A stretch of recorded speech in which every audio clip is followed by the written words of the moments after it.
15절에서 16절 말씀입니다. 우리 한 목소리로 봉독해 올려드리겠습니다. 시작. 이 말씀은 살아계신 하나님의 말씀입니다. 내가 내 행위를 아노니 내가 차지도 아니하고 뜨겁지도 아니하고 내가 차든지 뜨겁든지 하기를 원하노라. 내가 이같이 미지근하여 뜨겁지도 아니하고 차지도 아니하고 내 입에서 너를 토하여 버리리라. 아멘. 자리에 앉으셔도 되겠습니다. 네, 제가 오늘 본문 말씀을 어떻게 설정하게 되어졌느냐? 제가 수영을 이제 그래도 꽤 이제 하고 있습니다. 그래서 벌써 한 1년 반 넘게 꾸준히 거의 매일 나가고 있는데요. 수영장에 가면 꼭 들르는 곳 중에 하나가 체온 유지실이라고 사우나가 있습니다. 여기 용국전에 가면은 사우나가 있는데 겨울엔 제법 따뜻했어요. 그래가지고 제가 그 땀내기를 워낙 좋아하는데 원래 목욕탕 가면은 8,000원, 10,000원 하잖아요. 근데 매일 가려면 땀내기가 쉽지 않으니까 수영장 가면 있으니까 사실 제가 되게 애용을 많이 했습니다. 일부러 땀도 내고 몸도 안 좋으면은 가족의 땀을 내기 꽤 좋아했는데 요즘에 날이 많이 풀렸잖아요. 그러니까 날이 풀리니까 안 추워서 그런지 온도를 낮춘 것 같더라고요. 그래가지고 이게 사우나 가기 딱 따뜻해야 되는, 뜨거워야 되는데, 땀이 나야 되는데 미직지근한 거예요.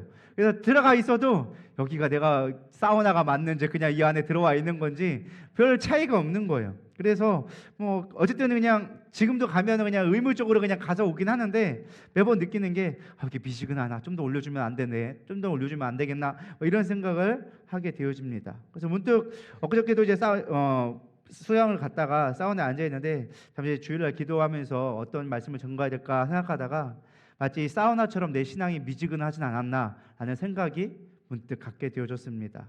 사실 목사라는 타이틀을 떼고 나면 사실 하나님과 나의 관계 속에서 내가 얼마나 뜨거웠는가라는 생각을 갖게 되면서 우리가 말씀에 대한 갈망, 그리고 간절한 기도, 사명에 대한 어떤 열정들이 좀 미지근해지는 시점이 아닌가라는 생각을 갖게 되어졌습니다. 사실 오늘 본문도 이 라우디에 교회가 그렇게 예수님께서 책망하시는 부분이 이것이었습니다. 뜨겁든지 차갑든지 둘 중에 해라. 미지근하게 어정쩡하게 있지 말고 완전하게 좀 신앙생활을 해라 라고 이야기하죠. 이 라우디에 교회가 어떤 도시였느냐? 부르기아라는 도시의 수도였는데요.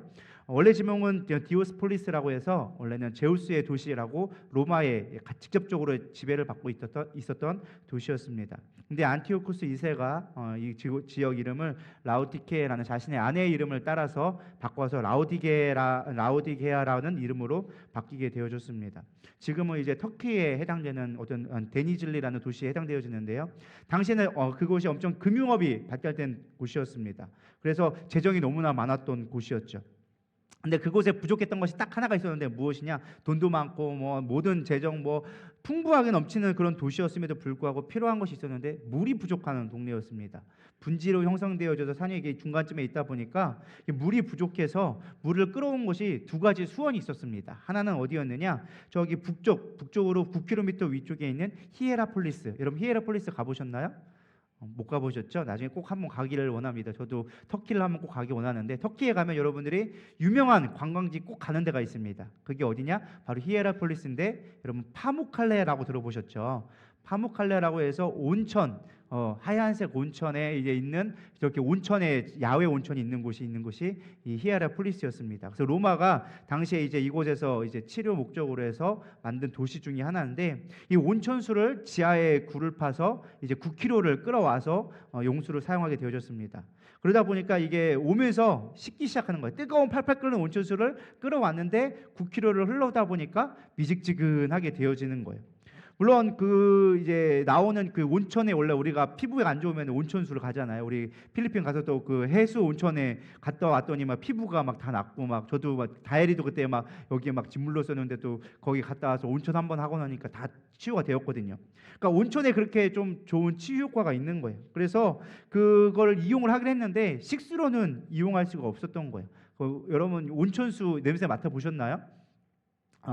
꾸리꾸리한 냄새가 나고 그걸 먹으면 약간 쓴맛도 나고 그래서 그 유황이 섞여 있어서 차마 먹을 수 없는 물이 되어지죠. 그래서 그걸 생활용수로 쓰고 약으로 거기서 나오는 이제 어떤 돌 같은 것들을 약으로 쓰긴 했지만 차마 그거를 차마 먹지 못했습니다. 그럼 먹는 물을 어디서 구했느냐? 그 위에 산에 골로새 지역에서 타우루스라는 산에서 용천수를 끌어다가 생활수를 했습니다. 근데 그 역시도 처음에 나올 때는 되게 차온 신선한 물로 막 옹달샘, 깊은 삶 옹달샘처럼 시원한 물이었는데 오다 보니까 식어서 미직지근해지는 거예요.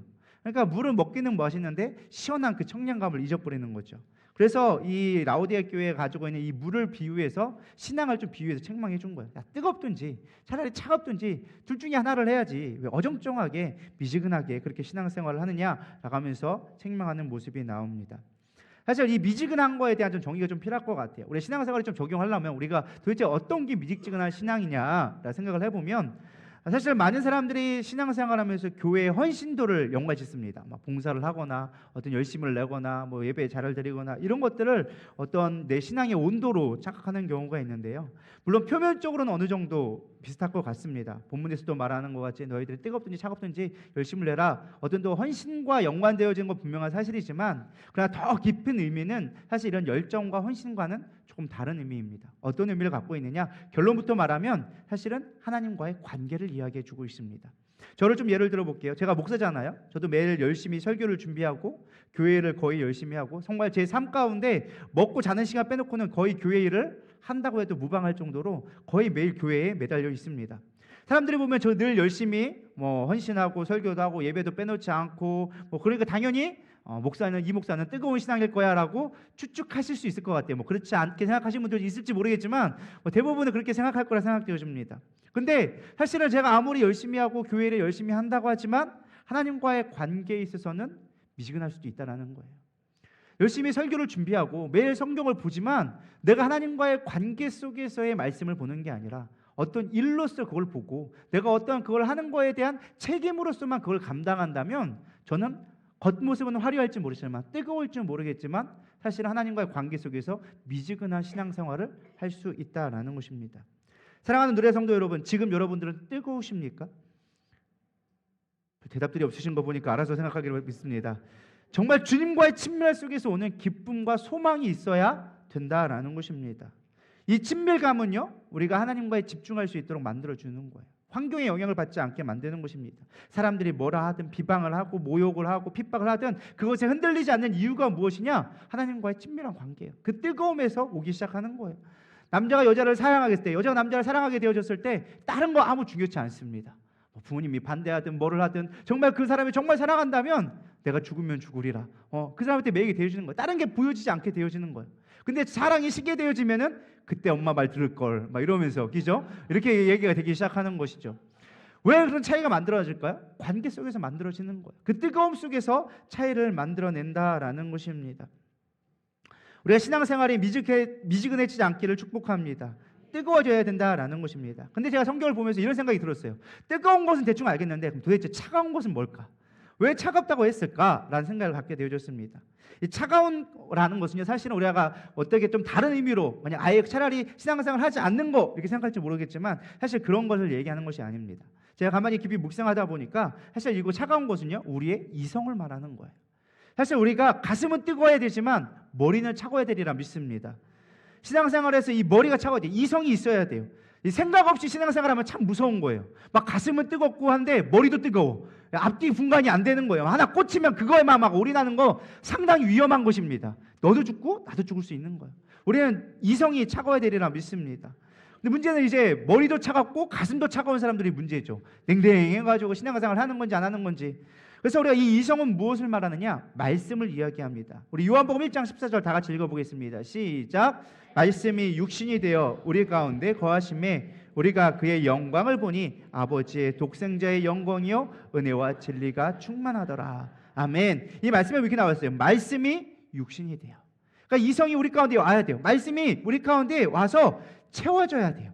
충만해져야 돼요. 그럴 때 뭐가 되어지는 거예요? 은혜와 진리가 충만해지더라. 뜨거워지기 시작한다는 거예요. 우리 가끔 착각하는 게 막 은사하고 막 이게 뜨겁게 막 불로불로 해야지만 뜨거운 걸 생각하는데 그렇지 않아요. 말씀이 내 안에 가득 차기 시작하면, 내 안에 말씀으로 깨달아지기 시작하면 내 안에 충만함이 있게 되어지기 시작하는 거예요. 꼭 기도해서 굴러야지만 충만한 게 아니라는 거예요.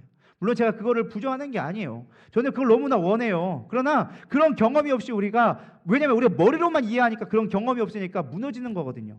왜? 내가 경험되지 않으니까. 머리로 이해되기 쉽지 않다는 거예요. 근데 이게 머리로 완전히 이해되기 시작하면 막 굴르지 않아도 뭔가 어떤 능력이 나타나지 않아도 내 안에 충만함을 느끼게 되어져요. 그것이 뜨거움이라는 거예요. 그러니까 머리는 차가운 뜨거움, 이해가 되시나요? 말이 표현이 좀 그렇긴 한데 머리로 충만해지고 이성을 하나님의 말씀에 깨달아지기 시작할 때 내 삶이 변화되어지는 삶, 그것이 또 다른 하나님과의 관계 속에서 뜨거움으로 나타날 수 있게 되어진다라는 것입니다.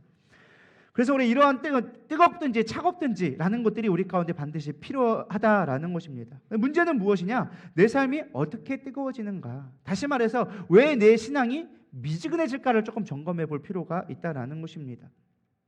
배가 아프다고 다 사과제 먹는다고 사실은 해결되는 문제가 아니죠. 이 증상을 보고 그 원인이 뭔지를 정확하게 구분해야 치료법이 나오는 것처럼 내가 왜 미지근해지는지를 좀 살펴볼 필요가 있다라는 것입니다.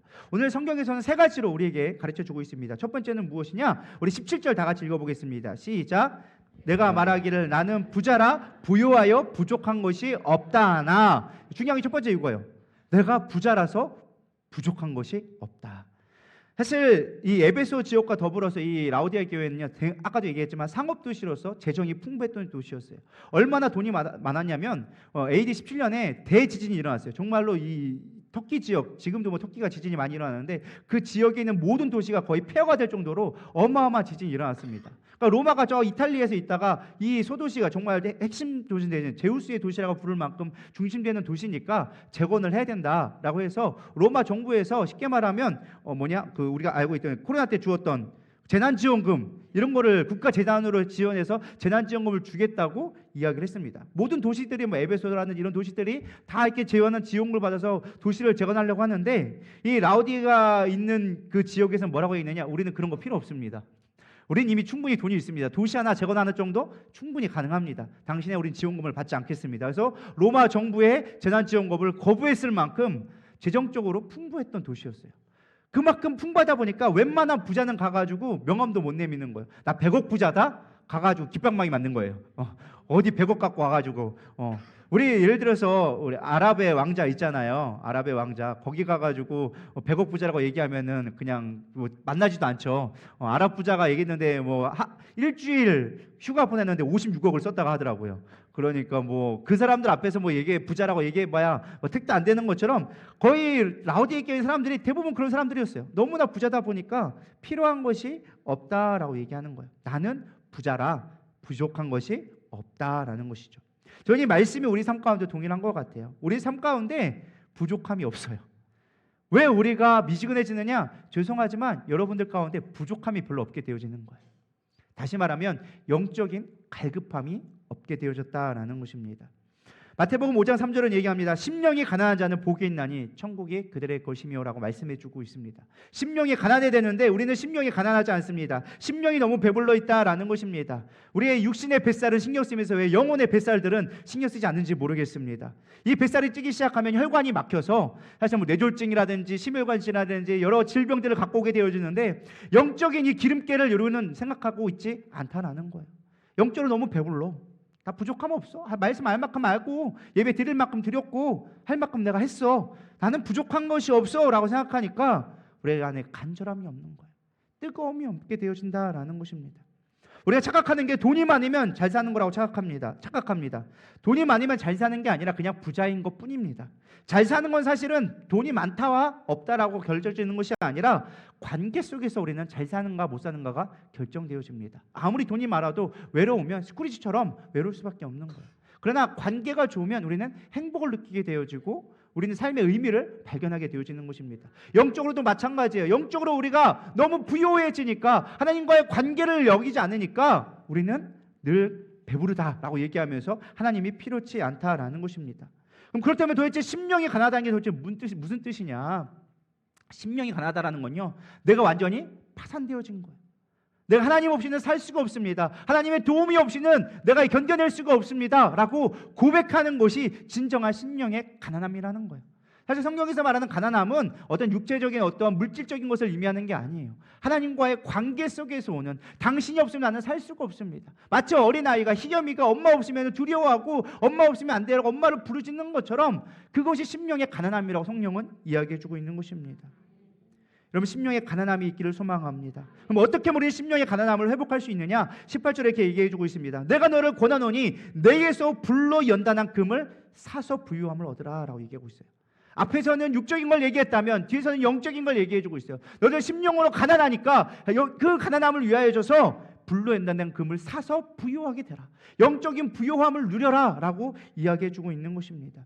이 연단한 금이라는 것은요, 고난을 비유적으로 얘기합니다. 이 고난은 우리가 그냥 어떤 죄를 지어서 어떠한 우리의 잘못을 인하여서 오는 어떤 내 삶의 고단함, 피곤함이 아니라 하나님으로부터 오는 교훈을 얘기하고 있는 것입니다. 히브리서 12장 6절에서 8절은 얘기합니다. 주께서 그 사랑하는 자를 징계하시고 그가 받으시는 이 아들마다 채찍하심이라 하였으니 너희가 참음은 징계를 받기 위함이라. 하나님의 아들과 같이 너희를 대우하시나니 어찌 아버지가 징계하지 않는 아들이 있으리요. 징계를 다 받는 것이거늘 너희에게 없으면 사생자요 친아들이 아니니라.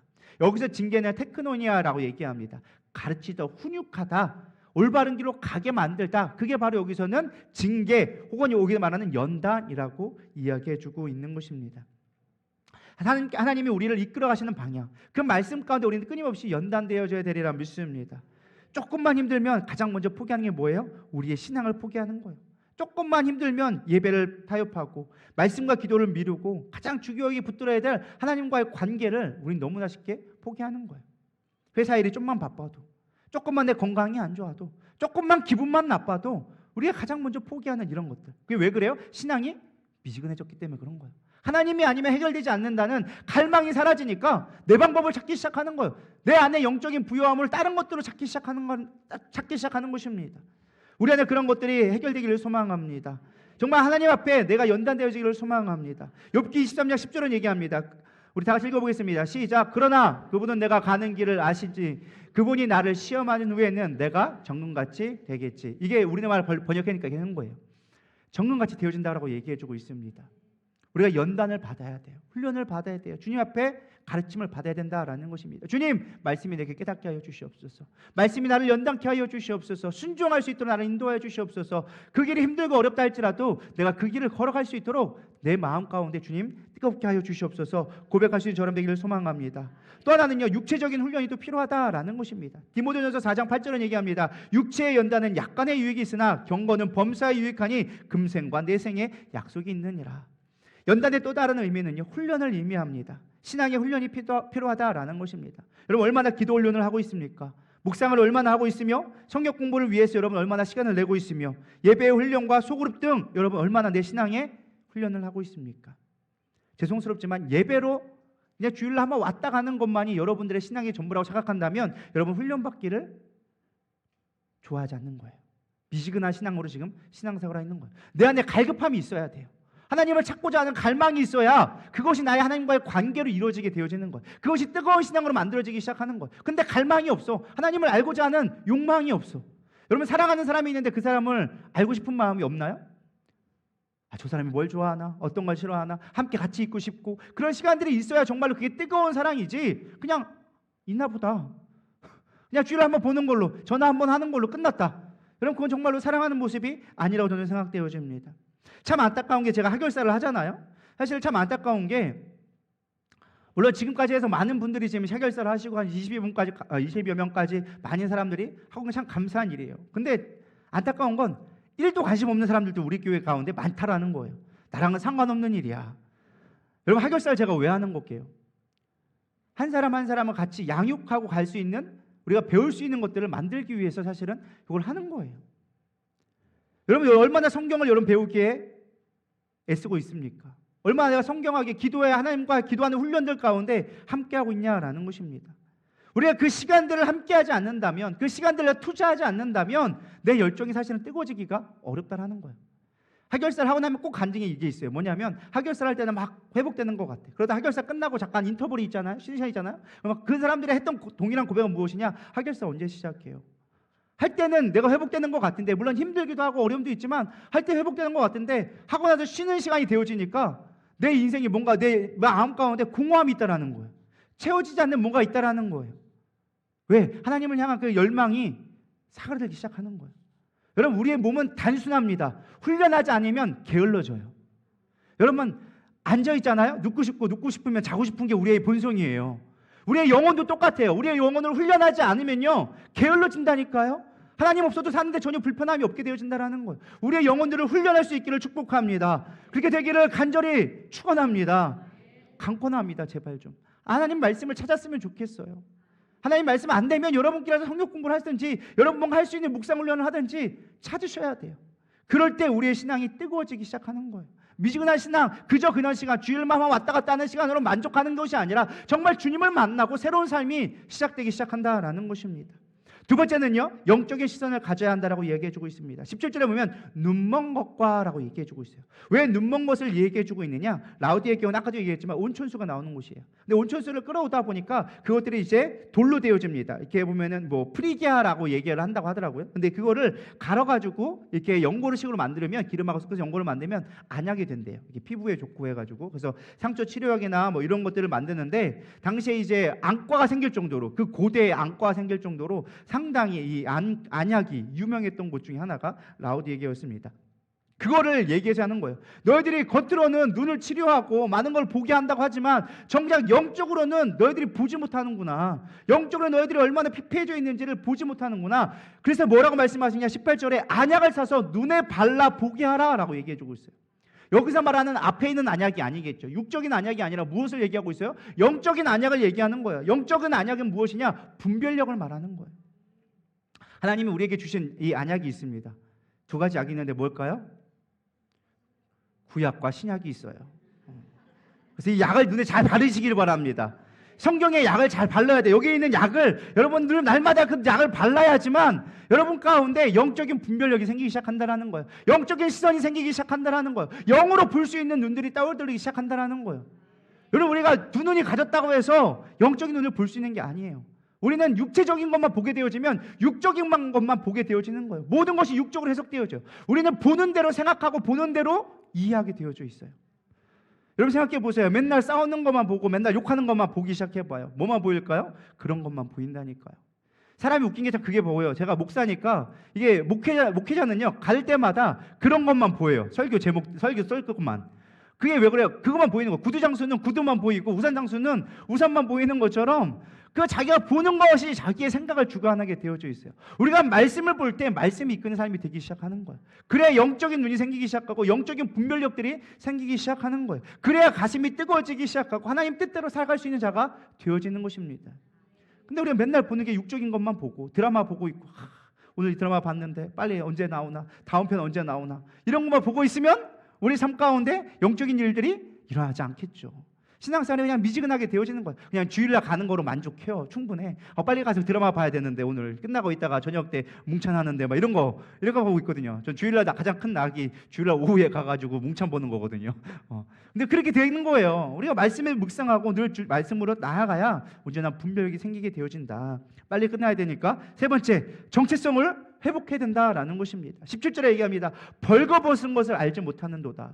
당시 라우디게에 또 유명한 것 중에 또 하나가 있어요. 직물이 상당히 유명했어요. 특별히 양털로 만든 모직이 상당히 유명했었습니다. 특별히 그곳에 특산물이 있었는데 검은 양털, 양털을 검은 양털로 해가지고 상당히 고급스러운 양털이 있다 보니까 뭐 옷과 카펫들을 생산하는데 유명한 특산물 중에 하나였습니다.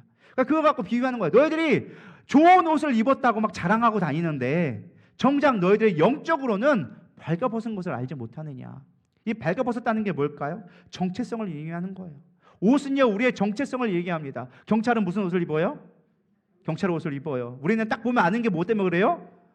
옷 때문에 그러는 거예요. 소방관은 뭐 입어요? 소방관 옷을 입어요. 딱 보면 알아요. 그 주황색 색깔 보면 소방관이다.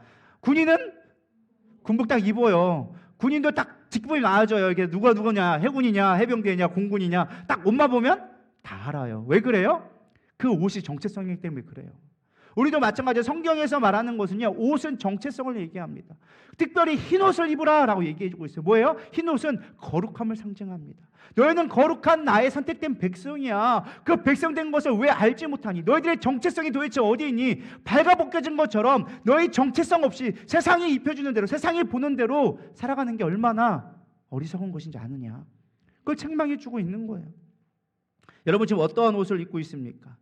우리의 정체성을 잃어버려서 세상에 있는 가치관과 세상에 있는 것을 우리는 살아가고 있다면 우리는 발가벗은 것 똑같은 거예요.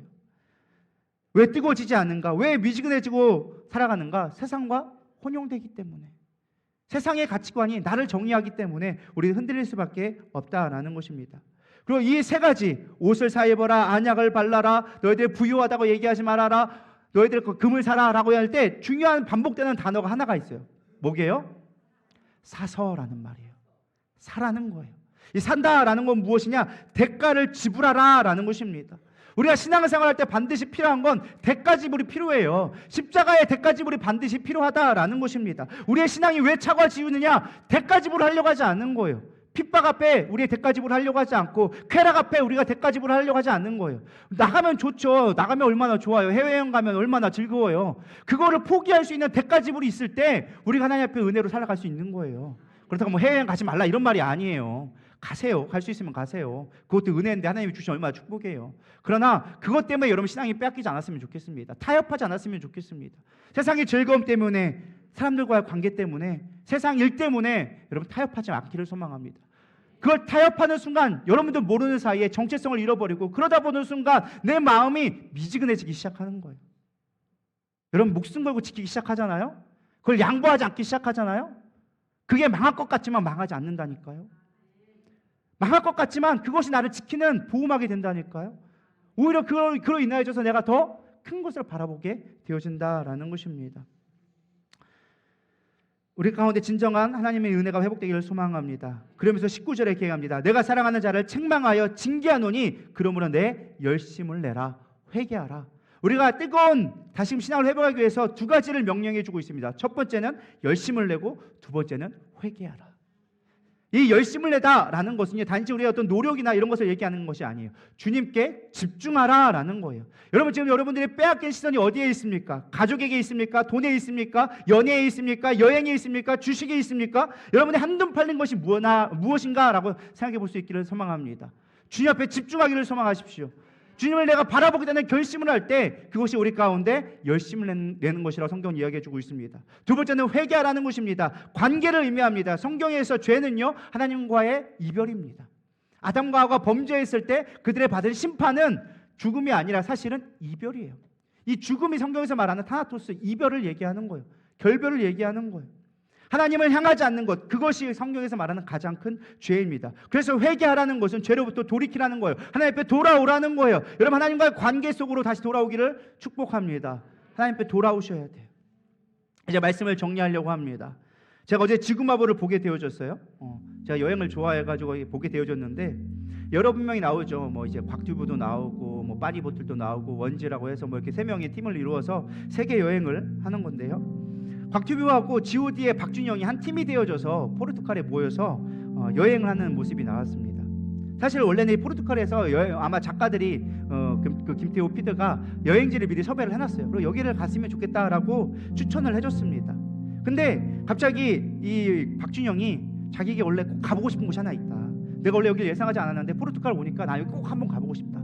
내 인생의 마지막 묫자리를 나는 이곳에 가려고 생각하고 있다 라고 생각할 만큼 꼭 가고 싶은 곳이 있대요. 그게 어디냐? 나자르라는 곳이었어요. 그게 어느 곳이냐? 나자르가 세계에서 가장 큰 파도가 치는 곳. 그래서 서퍼들의 천국이라고 불리는 곳이 이 나자르라는 곳이었어요. 그래서 거길 꼭 가보고 싶다라는 거예요. 자기가 캘리포니아 출신인데 옛날에 그 캘리포니아 해변에서 서핑 타던 게 있는데 내가 죽어서 꼭 여기를 가보고 싶다. 죽기 전에 내가 꼭 한번 가보고 싶다라고 얘기하는데 옆 주변에서 얘기하는 거죠. 맨날 파도가 치는 게 아니다. 근데 사실 거기 가면 되게 볼 게 없을지도 모르겠다. 근데 나는 거기 정말 가보고 싶다. 이렇게 얘기를 하는 거예요. 몇 번 사람들 보면 계속 얘기하는 거예요. 나 나자르 가고 싶어. 나자르 가고 싶어. 여기 세계에서 가장 큰 웨이브 파도가 치는 곳이래. 막 계속 소개를 하는 거예요. 그러니까 그 옆에 있던 곽튜브가 팀이 됐는데 사실은 곽튜브는 다른 데 가고 싶은 거야. 근데 옆에서 형이 계속 가자고 하니까 50먹은 형이 와가지고 같이 팀딜 돼가지고 가자고 하니까 할 수 없어서 그냥 그럼 형 가자고. 형이 그게 소원이라면 제가 가겠다고. 그래가지고 울며 교제 먹기를 사실은 가게 되어져요. 뭐 곽튜브는 맨날 먹는 것만 좋아하니까 거기서 맛있는 거 먹으니까 기분 좋아하고 막 좋았다고 얘기하는데 그 큰 파도를 볼 수 있는 언덕에 올라왔는데 때마침 날씨가 너무 좋은 거예요. 파도가 하나도 없네. 이 파도 보러 갔는데 뭐 30m의 파도가 치는 곳이라고 하는데 파도가 하나도 없는데 박준영이 그걸 보면서 울기 시작하는 거예요. 그래서 왜 우냐고 갑자기 왜 우는가 봤더니 거기 밑에 잔잔한 파도가 있는데 한 1, 2m밖에 안 되는 작은 파도인데 거기에 서퍼들이 그 서퍼를 하고 있는 거예요. 그 잔잔한 파도 가운데. 근데 그 파도를 보면서 박준영이 막 울기 시작하는 거예요. 근데 왜 오냐 갑자기 내가 미안하다고 막 얘기하면서 자기 이야기를 하고 있는 거예요. 뭐라고 얘기하느냐, 내가 사실 미국에 갔을 때 인종차별 때문에 사람들 아무도 나를 상대해 주지 않았다, 다 양키라고 얘기하고 막 그런 식으로 하면서 사람들이 아무도 나를 받아주지 않을 때 내가 유일하게 안길 수 있는 곳이 파도였다. 그래서 나는 파도가 너무 좋다, 이 큰 파도를 내가 한번 안겨보는 게 내 꿈이다 라고 얘기하는 거예요. 그러면서 막 울더라고요. 울면서 미안하다고, 이거 잠깐 좀 꺼달라고 하면서 울면서 미안하다고 막 그러면서 울면서, 내가 그런 차별을 받았었는데 너무 힘들었었는데 내가 이걸 보고 너무 기쁘다. 근데 사실 파도는 안 쳤거든요. 파도가 없는데도 불구하고 너무 좋다라는 거예요. 너무 뜨거워지고 막 가슴 뛰지 않냐고 막 보면서 막 어린아이처럼 하는 거예요. 그러자 그 노홍철이 그걸 보면서 얘기하더라고요. 난 17살에 박준영을 본 것 같다. 그 뜨거운 열정, 그 파도가 없지만 그 파도를 보는 것처럼 자기가 너무 기뻐하고 즐거워하고 막 그거에 자기가 전부를 걸 수 있는, 그러니까 그 안에 있는 패널들이 다 울기 시작하는 거예요. 그 옆에 같이 갔던 곽튜브가 자기가 했던 여행 중에 가장 큰 의미 있는 여행이었다. 누군가에게 꿈을 쫓는 모습을 보면서 그 뜨거워지는 마음을 보면서 자기의 인생을 되돌아봤다는 거예요. 근데 저는 그 모습을 보면서 저도 눈물이 나더라고요. 과연 내 마음 가운데 이 뜨거움이 있었을까? 내 이 뜨거움이 어느 순간 사라져버리고 냉랭해진, 사실 박준영의 나이가 50이 넘었잖아요. 근데 50이 넘었는데도 불구하고 어린아이 같이 그 뜨거운 모습, 열정을 향해 갈 수 있는 모습, 내가 포기하지 않으려고 하는 그 모습, 비록 내가 상상했던 그런 모습이 아니다 할지라도 그곳에 갔다라는 것만으로 마음이 뜨거워지고 열정을 낼 수 있는 거예요. 저는 그런 생각을 했어요. 어쩌면 그 파도가 우리의 모습일지 모르겠어요. 내가 기대했던 모습과 다른 모습일지 모르겠어요. 그러나 그 안에 아마 꿈이 있고 정말로 주님을 향한 어떤 그런 열정이 있다면, 뜨거움이 있다면 아마 그 안에서 박준영은 아마 30m의 파도를 보았을 거예요. 그러니까 사람들도 그걸 같이 보는 거예요. 비록 현실은 잔잔한 파도지만 박준영이 바라보는 그 30m의 파도 때문에 사람들도 그 파도를 보고 같이 감명을 받는 거예요. 우리 삶 가운데 그런 게 있었으면 좋겠습니다. 주님을 향한 다시 뜨거움이 좀 회복됐으면 좋겠어요.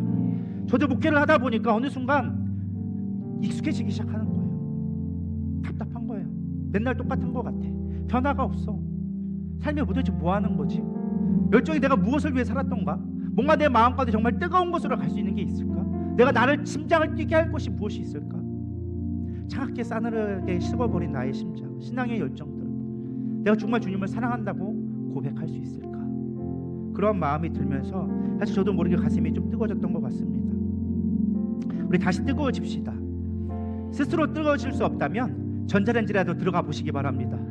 안 될 것 같으면 가스불이라도 한번 뛰어들어 보시는 그런 열정이 있었으면 좋겠습니다. 할렐루야. 내가 이 가스불에 뛰어들어가더라도, 장작불에 뛰어들어가더라도 내 열정에 솟아날 수 있다면 그것이 내 인생을 가치 있게 만들지 않을까요?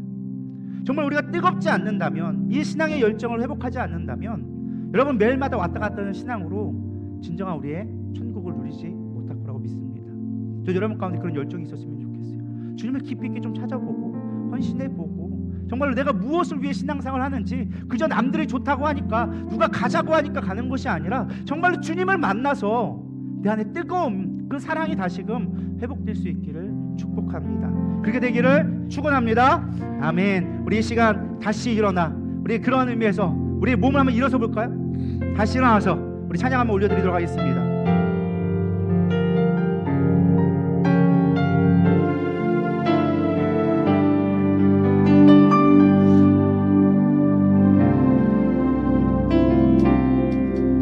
나는 내 마음의 복음이 응했던 곳에서 다시 아버지를 만나고, 주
사랑하는 마음이 뜨겁게 하여 주시옵소서.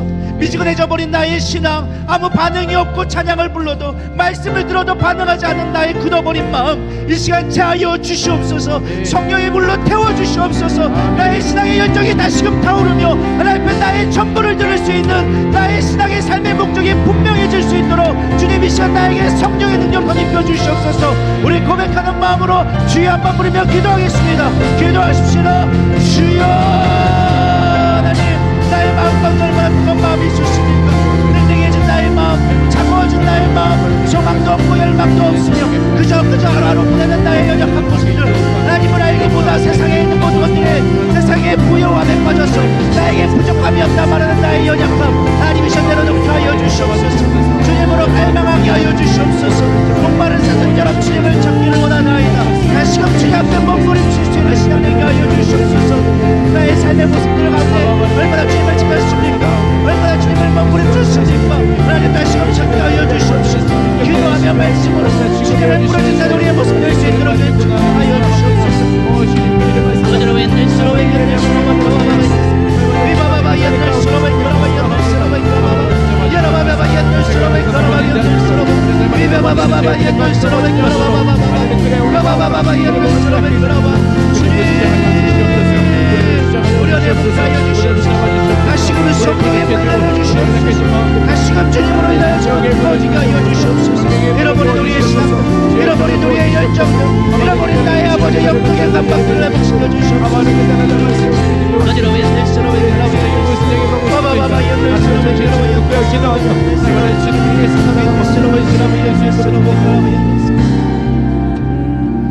주님, 그렇습니다. 우리는 세상에 부족함이 없다 말하며 육신의 것들을 쫓아가다 보니 영적인 아버지 공감을 알지 못하며 영적인 눈이 어두워져 분별하지 못하였고 영적인 정체성을 잃어버려 내가 영적으로 헐벗었음을 알지 못하였습니다. 이 시간 깨닫게 하시니 감사합니다. 다시금 주님을 향해 나아가게 하여 주시옵소서. 신앙의 멸종을 다시금 타오르게 하여 주시옵소서. 나의 힘으로 할 수 없습니다. 성령의 뜨거운 불을 우리 가운데 내려주시옵시고 이 누리단 교회에 다시금 성령의 불을 내려주셔서 우리 안에 전도의 열정이 타오르며 영혼에 대한 갈망이 타오르며 하나님을 향한 나라의 아버지 꿈꾸는 소망들이 회복되어질 수 있도록 인도하여 주시옵소서. 우리 안에 진정한 무엇을 향해 나아가고 있습니까? 그저 환경에 있는 아버지 어려움 속에 지쳐서 쓰러져 있다면 이 시간 힘을 더하여 주시옵시고 다시 주님을 향해 달려갈 수 있는 열정과 소망이 회복되어질 수 있도록 인도하여 주시옵소서. 이제는 우리 주 예수 그리스도의 은혜와 하나님의 무한하신 사랑과 성령님의 내주 교통 위로하심이 다시금 하나님 앞에 뜨거운 신앙으로 나가기 원하는 이들 위해 이들의 가정과 사업 위에 이제로부터 영원토록 함께 있을지어다. 아멘.